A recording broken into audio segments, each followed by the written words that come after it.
Believe it or not, but I haven't had my wilderness maxed out until today. Many videos are floating around telling you to max out your wilderness as soon as possible. But is it actually true? So again, I took this task upon myself and spent over 2300 activity so you don't have to. But the real question is, should you? In this video, we will mathematically prove if it is actually worth maxing out the wilderness, or if it is a trap and your account is not completely trash and worthless if you don't. Also, how long does it actually take until the wilderness gave you enough dust and charpodonty to pay you back for all your activity spent, and we will also have a look at how much you're missing out on for each and every level. So before we go into big numbers, we first have to establish a base to calculate on. To do so, I formed the Harvest Prime stages and spent around 1600 activity to get all the currents I needed. Then I went back to Google Sheets and wrote down all my findings. For the sheet, you can find the link in the description if you want to check out the data yourself. So then I went to this Chinese website and double checked their findings as they have a way larger sample size, and it seems to approximately match up. Great. Now spending all my stuff on the wilderness and I have everything maxed out. Well, not really. I am still missing the last Paleo Hall level, and that requires me to clear all story stages in hard mode. So I did exactly that. Another 690 activity later and the Paleo Hall is finally at its max level, allowing me to have all the data we need to start doing magic. I mean, math. At this point, a short disclaimer. Since this is a story-based game, we will not take any activity spent on story stages into consideration.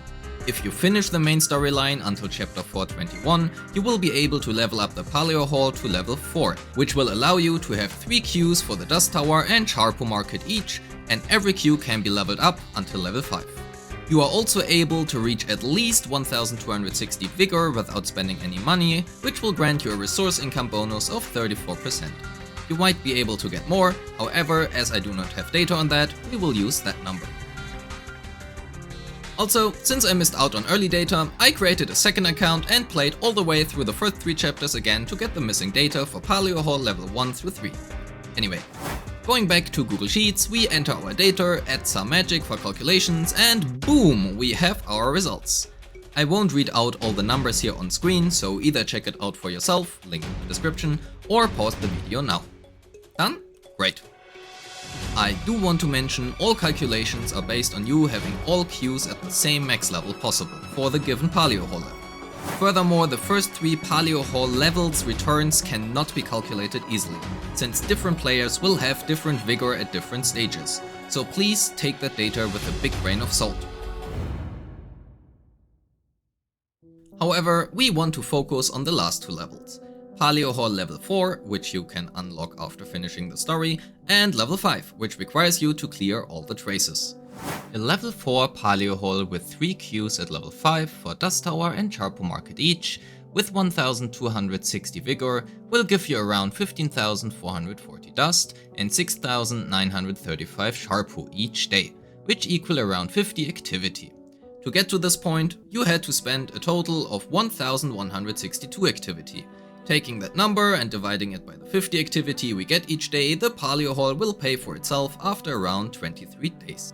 Looking at the level 5 hall and all queues at max level 6, we will get a return of about 70 activity every day, which is around 40% higher than level 5. Now again some magic, and we know that a level 5 maxed out hall will have fully paid back for itself after around 24 days. Which would be the case if we didn't need to clear hard mode to even unlock this. So we add the 690 activity needed to clear all the hard mode story stages and the 500 needed to farm the last currents, and we end up with a total payback after around 34 days, which is an increase of around 41% compared to a level 4 haul. And that is very similar to the increase of 40% in resource gain. However, now we have the real question. How long can or should you wait until you start losing resources by not upgrading? Well, the answer is 6 days. That is, if you only log into the game once a day.